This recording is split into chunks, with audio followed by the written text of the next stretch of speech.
네, 안녕하세요. 자, NCS 국민건강보험공단 김태영 의사소통 능력 담당하고 있습니다. 자, 다음 문제로 이제 같이 이어서 또 가도록 하겠습니다. 저번 같은 경우는 기업과 노동자, 그 다음에 중요한 게 정부, 이 세 가지 카테고리를 쪼개서 우리가 또 분석을 해봤었죠. 특히 이거 같은 경우는 글이 점점 길어지는 형태를 보이고 있어서 문제가 한 2개, 3개 엮어서 나왔었어요. 그래서 좀 어려웠던 부분들이 있었는데 이런 문제들은 계속 이어져서 나올 거고, 특히 이 문제 같은 경우는 사실 많이 어려워하는 문제입니다. 논리적 순서에 맞게 배열하라 라고 나왔어요. 지문이 엄청 길고요. 또한 핵심적인 포인트를 정확히 잡지 않으면 금방 틀려버릴 수 있는 문제, 가장 쉽게 틀리기도 하는 문제라는 거죠. 자, 논리적 순서에 따라 얘기하라고 하는 것은 우선 먼저 얘기를 드리면 이런 흐름이라 보면 돼요. 이 이야기 구조, 특히 이거 같은 경우는 설명문이라고 얘기를 합니다. 설명하는 글이죠. 정보를 전달하는 글이에요. 그렇다고 한다면 우선은 첫 번째로 뭘 해야 되냐면 화제를 제시하게 되어 있습니다. 화제를 제시. 자, 내가 지금 어떤 이야기를 할 거야 라고 첫 번째 줄 첫 번째 어휘에 화제를 제시하거나 아니면 좀 첫 번째 어휘가 아닐지라도 뒤쪽에서 어휘를 제시하게 되어 있어요. 그러면 이 화제 제시를 하고 그 화제 제시를 했으면 화제 제시로 끝내면 안 되겠죠. 중요한 게 이 화제에 대한 정의를 제시해 주겠죠. 이 내용이라고 하는 것은 이런 거야 라고 정의를 내려주는데, 정의라고 하는 건 정확한 의미를 알려주는 거죠. 만약에 이 정의를 정확하게 파악하지 못하면 지문을 날리는 겁니다. 이해를 해야 이 지문이 계속 이해가 갈 거 아니에요. 그쵸? 이 화제를 정확하게 그래서 이해를 해야 되고, 이 화제 속에서 이제 여러 가지 의견들이 제시가 될 거예요. 물론 논지전개 방식이라고 얘기할 수 있는 건데, 일반적으로 논지전개 방식이다 라고 얘기를 하면 우리가 여러 가지로 잡습니다. 자, 그냥 쭉 다 나열해 보겠습니다. 비슷한 것들끼리를 서로 한번 견주어 보는 거, 비교, 서로 반대되는 것들을 쪼개보는 경우, 대조, 차이점을 중심으로 한다, 유사점을 중심으로 한다. 그 차이입니다. 그 다음에 서로 쭉 이야기가 연결되면서 인과고리가 형성되는 거. 그래서 인과, 원인과 결과, 이런 것들이 있을 수 있겠고요. 또한 우리가 아까부터 쭉 봤지만, 특히 추론 문제에서 계속 봤지만 예시가 등장하는 경우도 나올 수 있었겠죠. 예시, 이런 것들. 그 다음에 이 예시뿐만이 아니라 나열, 열거, 이런 것들, 중요한 내용들이거나 아니면 어떤 대상의 경우 나열하거나 열거하는 형태 계속 쭉 나올 수 있겠죠. 이런 것들 구조를 파악하면서 지문을 이해하시면 되고, 특히 또 중요한 거는 문단별로 우리가 이해를 하는 게 또 중요합니다. 일반적으로 한 문단에는 중요한 핵심들이 하나씩 딱 정해져 있거든요. 그거를 이따가 취해 볼 건데, 문단별로 중요한 소재 혹은 중요한 주제는 무조건 한 주제가 됩니다. 그 주제별로 구성되어 있는 내용들을 각각 문단별로 한 주제를 각각 파악합니다. 문단별로 주제를 하나씩 계속 파악해 나가다 보면은 결론적으로 이 주제 속에서 우리가 중요하게 취하고자 하는 핵심적인 정보가 제시되겠죠. 핵심적인 정보가 제시되겠고, 이 핵심적인 정보를 우리가 취하다 보면 결론적으로 뭐가 등장하게 되냐면 주제를 우리가 이해할 수 있게 됩니다. 이 글의 주제가 뭔지, 그 다음에 이 글의 흐름이 뭔지 우리가 이해하기 위해서는 이 과정이 다 이루어질 수 있어야 한다는 것이죠. 그래서 다시 한 번 더 정리해보면, 이런 좀 긴 글의 경우에는 설명문의 형태이기 때문에, 자, 우선 먼저 화제를 파악한다. 그래서 중요한 핵심이 뭔지 먼저 잡고, 이게 화제야? 그럼 이 화제에 따른 뜻은 뭔데? 정확한 의미가 뭐야? 정의 파악해 나가고, 그 다음 이 정의를 가지고 어떻게 이야기 흐름을 이어나갈 건지, 논리적 순서를 어떻게 이어나갈 건지, 인과관계인지 예시인지 아니면 나열인지 열건지 대조인지 비교인지 정확하게 파악하고, 그 다음에 문단별로 주제 딱딱딱딱딱 잡아가면서 주제를 파악하면 사실 이야기 흐름은 끝! 이렇게 가는 겁니다. 이런 문제 같은 경우는 내용일치 문제, 내용 전개 방식 문제, 그 다음에 우리가 수능 형태에서도 많이 봤던 보기가 나와요. 보기. 이런 문제들 같은 경우는 굉장히 조심해서 봐야 되는 문제인 거죠. 자, 이거 같은 경우는 거의 수능형이랑 같아요. 대학에서. 그래서 어렵습니다. 잘 봐야 됩니다. 자, 보겠습니다. 자, 이거 같은 경우는 논리적 순서에 맞게 배열한 것은 이렇게 참 물어봤었고, 이거 같은 경우 지금 앞에 제시되어 있는 내용 같은 경우는 이 논리적 순서의 흐름에 맞게 요약한 내용입니다. 즉, 요약을 먼저 해줬으니까 이 요약의 흐름 안에서 논리가 이어지게 되겠죠. 이 논리의 흐름을 이해하면서 가봅시다. 자, 상품이 닳아서 없어지는 것을 물리적 마모라고 한다. 이거 뻔한 얘기죠? 뻔한 얘기란 건 뭐냐면 우리가 계속 물건을 쓰다 보면 어떻게 돼요? 마모되고 닳아버리게 되겠죠? 그러다 보면 우리가 버려버리죠. 일반적으로 지갑 같은 경우 지갑을 우리 물론 일반적으로 오래 쓰긴 하지만 한 5, 6년 쓰고 나면은 다 닳아 떨어져 버려요. 천이 다 너덜너덜해져 버려요. 그러면 우리는 일반적으로 버리게 되죠. 이런 물리적인 마모, 물리적인 어떤 현상에 따라 나타나게 되는 마모라는 거죠. 이것을 물리적 마모라고 하고 아직도 충분히 사용할 수 있는데도 불구하고 실증을 느껴 그것을 사용하지 않게 되는 것을 사회적 마모라고 한다. 자, 이게 바로 화재입니다. 이 마모라는 거. 자, 화재. 얘도 화재. 이렇게 잡히겠죠? 근데 어떤 걸 더 먼저 얘기할 건지, 어떤 걸 좀 중요시해서 얘기할 건지는 사실 좀 더 보이네요. 설마 물리적 마모에 대해서 얘기하겠어요? 아니죠. 물리적 마모 같은 경우는 일반적으로, 사회적으로 우리가 그냥 흘러가면, 세월이 흐르면 끝나버리는 거잖아요. 그렇기 때문에 사회적 마모에 대해서 좀 더 초점을 맞춰서 얘기하겠죠. 자, 그래서 보겠습니다. 자, 사회적 마모라고 한다. 현대 사회의 소비자들은 상품을 구매할 때 자기도 의식하지 못하는 사이에 사회적 마모의 영향을 더 받는 경우가 많다. 이랬어요. 자, 자동차는 보통 10년 이상 쓸 수 있게 만들지만 완전히 고장이 나서 탈 수 없을 때까지 타지 않고 대부분 4에서 5년 내에서 새 차로 바꾼다. 이랬죠. 다 그렇잖아요. 그죠?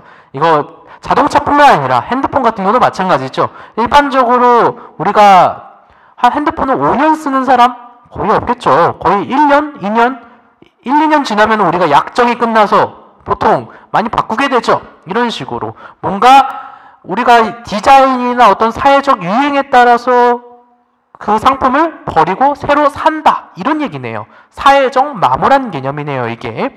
바꾼다. 이것이 바로 사회적 마모에 의해 상품을 구매하는 예에 해당한다. 자, 여기서 중요한 게 이게 나왔죠? 마지막에서 예시가 제시되고 있구나. 잡으면 되겠죠. 예시. 즉, 우선은 물리적 마모, 사회적 마모에 대해서 화제 제시하고 정의를 내리고요. 그 사회적 마모라는 것은 어떤 것이다 라는 것을 얘기하고 그 다음에 자동차는 바로 이러한 형태로 나타나게 되는데 이게 바로 사회적 마모의 현상의 예시다 제시하고 마지막에 정리하고 끝내는 구조.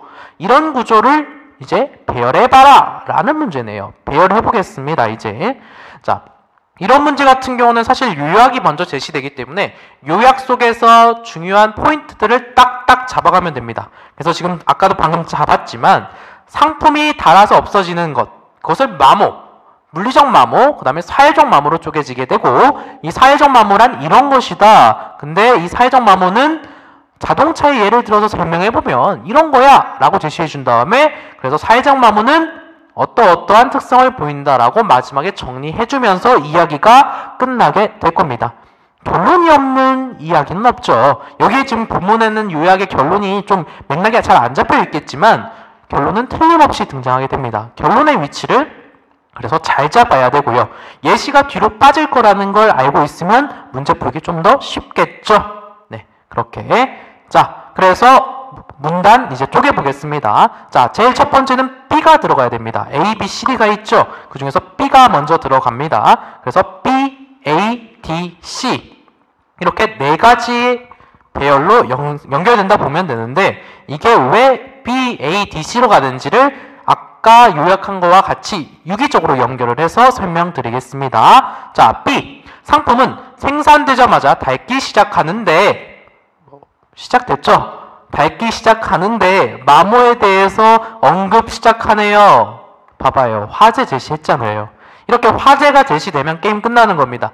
이게 바로 서론이구나 라고 잡는 거죠. 일반적으로 글의 구조는 서론, 그 다음에 본론, 그 다음 결론의 구조로 이루어지게 되겠는데 서론에서는 화재가 제시되는 거죠. 그 화재 제시 딱 나오는 거죠. 마모. 자, 마모는 그 상품의 수명이 닿을 때까지 계속된다. 그런데 신세대들은 그렇지 아니하다. 구세대들과 다르다라는 거 지금 서로 대조하고 있네요. 더구나 개성이 강한 신세대는 너무 많이 퍼진 유행의 식상에 새로운 것을 추구하게 되므로 그들은 어느 정도 시간이 지나면 새로운 것을 찾는다. 구시대가 유행을 따르는 것에 익숙한 데 비하여 신세대는 단순히 유행을 따르는 데 급급하지 않고 새로운 유행을 오히려 창조해 나가는 세대다. 이게 신세대다. 이렇게 잡았죠. 마모에 대해서 얘기하면서 이게 신세대들이 나타내고 있는 특성이고 이것은 신세대들의 특성, 새로운 유행을 계속 만들어낸다는 것. 이것을 초점화해서 지문이 시작됐네요. 자, 그러면 지금 유행이라는 키워드가 잡혔죠. 신세대들은 유행, 이것을 강조한다. 특히 유행을 따라가는 구세대들이 아니라 유행을 새로 만들어내는 신세대다. 그러면 이 유행에 대한 연결고리가 이어지는 것이 바로 A입니다. 바로 유행 연결되겠죠? B에서 A로 이렇게 유기적으로 어휘가 연결이 되는 겁니다. 흐름을 잘 봐야 돼요. 그래서 첫 번째 서론을 잘 잡아두면 그 다음부터는 어휘가 계속 연결고리 돼요. 지금 새로운 유행을 창조해내는 것이다 라고 얘기했으니까 유행 받는 거죠. 공을 던졌으면 받는 거죠. 똑같은 얘기예요. 그렇죠? 그래서 유행이란 어떠한 현상이나 현상이 새로운 경향으로서 널리 퍼지는 것 또는 그러한 경향을 의미한다. 유행이라는 건 아는데, 그죠? 아는데 정의 내려줬어요. 정의. 자, 사람들은 흔히 유행을 신세대의 특성 중에 하나로만 여기고 기업의 판매 전략과는 전혀 연관이 없는 것으로 생각한다. 뭐야? 마모에 대해서 얘기하는 게 기업의 판매 전략과 관련된 얘기를 하려는 거였구나 라는 거죠. 신세대들이 지금 기업의 판매 이것을 주도하고 있는 것인가? 이런 의문이 좀 들기 시작하네요. 기업의 판매 전략과는 전혀 연관이 없는 것으로 생각한다. 그러나 사실은 그렇지 않다. 유행의 주기가 짧아져서 새로운 것이 유행으로 퍼지게 되면 소비가 늘어나게 되고 이에 따라 기업들은 쉽게 이익을 낼 수 있게 된다. 자, 기업들은 수명이 짧아지면 당연히 쉽게 이익을 낼 수 있죠. 실제로 핸드폰을 한 5년은 우리가 평균적으로 쓴다고 생각해 보세요. 핸드폰 회사 다 망해요. 그쵸? 핸드폰 회사가 망하지 않으려면 사람들이 유행에 따라서 계속 새로운 걸 사들여야겠죠. 그런 얘기네요. 따라서, 자, 정리해 주겠네요. 일반적으로 따라서가 나오면 앞에 있는 내용들을 정리해 주는 형태라고 했었죠. 따라서 유행에 민감할 수밖에 없는 의료산업 계통의 기업들은 새로운 유행을 만들어내는 데에 기업의 사활을 걸게 된다. 새로운 유행을 만들어내지 않으면 얘네들은 망해요. 그래서 새로운 유행을 만들어낼 수밖에 없겠고 이것은 자동차나 가구 같은 내구 소비재를 생산하는 기업의 경우도 마찬가지다. 내구 소비재라는 어려운 말이 나왔는데 자동차나 가구, 즉 내구성이 좀 높은 그런 소비재들 이런 것들이 마찬가지로 기업에서 중요시 생각하고 있다. 지금 무슨 말이냐면 아무리 내구성 이것을 강조하는 그런 소비재일지라고 할지라도 결론적으로는 디자인이나 여러 가지 유행에 따라서 계속 제품을 만들어내지 않고 그 다음에 팔지 않으면 망한단 말이에요. 어찌됐든 간에 모든 기업은 이 유행을 따라가게 되고 혹은 그 유행을 새롭게 창조해야 된다는 거죠. 그래야만 물건을 팔 수 있다라는 내용으로 잡힌 겁니다. 그래서 지금 B, A 구조 가운데 B에서는 정의, 마모에 대한 정의 딱딱 잡았고 이 마모가 별거 아닌 줄 알았더니만 신세대의 유행 이것으로 연결이 됐고 이 신세대의 유행이 결론적으로 기업의 판매 전략, 기업들의 생사까지도 연결되네요. 그죠? 기업의 생사까지도 연결되는 거죠. 그래서 이런 문제 같은 경우는 계속 연결고리 시켜나가야 이해가 쉽습니다. 이런 거 가지고 계속 그래서 쭉 연결고리 시켜보겠습니다. D, 기업은 이랬죠. 자, 기업에 대해서 얘기했으니까 기업, 연결고리 또 잡은 거예요. 어휘가 연결고리 되고 있는 거 느껴지시나요? 이게 바로 연결고리거든요. 자, 기업은 상품의 사회적 마모를 촉진시키는 주체다 이랬습니다. 자, 사회적 마모를 촉진시키지 않으면 망한다고 앞에서 지문에서 얘기해 줬었죠. 그래서 자, 생산과 소비가 지속되어야 이윤을 남길 수 있기 때문에 하나의 상품을 생산해서 그 상품의 물리적 마모가 끝날 때까지 기다렸다가는 망한다. 이러한 상황에서 늘 수요에 비해서 과잉 생산을 하는 기업이 살아남을 수 있는 길은 상품의 사회적 마모를 짧게 하는 것이다. 그래서 소비하게 만드는 것이다.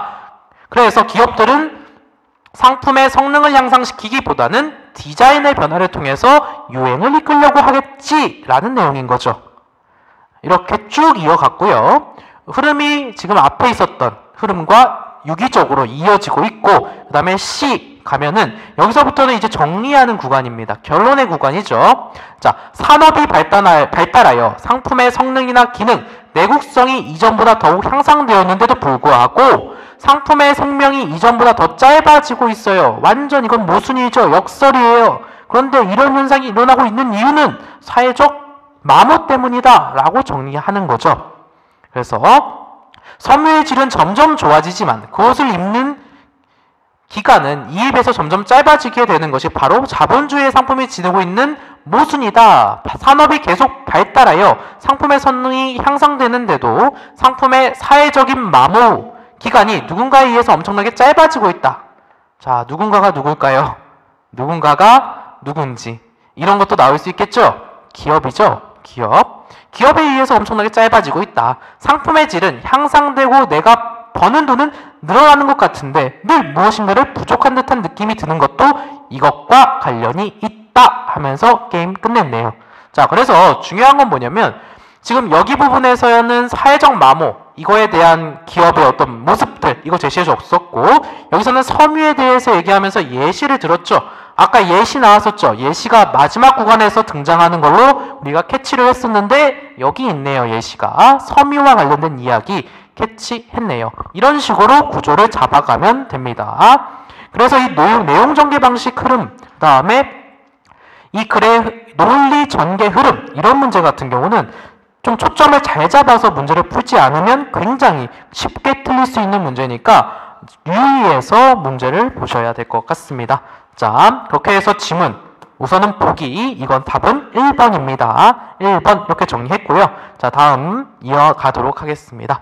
자, 다음 지문 같은 경우도 마찬가지로 글이 길기 때문에 좀 유념해서 보도록 할 건데요. 자, 다음은 제시된 글을 읽고 이어진 질문에 답하시오 이랬죠. 자, 이거 같은 경우는 요번에 또 마찬가지로 세 가지로 쪼개서 얘기를 하겠네요. 자, 이 세 가지 같은 경우는 좀 더 지문 분석이 필요한 부분이고, 그래서 좀 더 자세히 보겠습니다. 이거 같은 경우는 그래도 글이 아까 거보다는 조금 짧아요. 그래서 중심적인 포인트만 딱딱 잡고 문제 풀겠습니다. 이 문제 같은 경우는 내용 일치 문제, 그 다음에 내용 전개 방식 문제, 보기 문제, 이게 수능적으로 쭉 연결되고 있는 거예요. 아까 문제 같은 경우는 논리 전개 방식과 관련된 거 흐름 속에서 배열하는 거였다면 이젠 진짜 완전 수능 형태의 문제인 거죠. 그래서 굉장히 고난이도 문제의 흐름에 있습니다. 물론 이 NCS 문제 같은 경우가 수능 문제랑 다른 것들도 굉장히 많지만 수능의 약간 축소판 같은 느낌도 사실은 있어요. 그래서 그것들을 유념하면서 문제를 풀면 사실상 어렵지는 않은 문제에 해당하게 됩니다. 그래서 아까처럼 마찬가지로 화제를 먼저 파악하고 그 다음에 지문 분석할 때 문단별로 주제가 뭐야 각각 파악하고 그 다음에 그 중요한 핵심어들을 취해서 그렇게 주제를 도출해 나가는 과정, 그것을 계속 이어나가는 형태로 가시면 됩니다. 자, 우선은 이 형태 같은 경우는 다음에 제시된 글을 읽고 이어진 질문에 대해 답하시오 이렇게 얘기했고요. 문제가 많기 때문에 우선 먼저 얘기를 하나 하겠습니다. 자, 이런 식으로 문제가 세 가지로 쪼개져서 나오게 되는 경우 좀 잘 봐야 돼요. 우선 내용 일치 문제 나오죠. 읽으면서 내용이 이게 맞는지 아닌지 이거 체크해 나가야 되고요. 그 다음에 내용 전개 방식 아까 얘기했던 거, 그래서 비교, 대조, 그 다음에 뭐 여러 가지 인과, 나열, 예시 이런 것들 다 파악해 나가야 되고요. 그 다음에 보기와 관련된 문제까지 나왔어요. 보기 같은 경우는 진짜 우리가 수능에서나 볼만한 문제라고 생각했는데 이 NCS에서 나오고 있죠. 와, 굉장히 독특한 문제. 근데 막 고난이도 문제다? 이 정도는 아니고요. 아무래도 짧은 시간 안에 문제를 풀어야 되는 과정이기 때문에 비교적 난이도는 조정해서 출제가 될 것입니다. 네, 그 맥락에서 보도록 하면 되겠습니다. 네, 우선 여기서 마무리하고요. 우선 문제 푸는 유형에 대해서는 얘기를 했고, 그러면 문제 적용하는 단계는 다음 시간에 이어서 하도록 하겠습니다. 네, 여기까지 하겠습니다. 고생했습니다.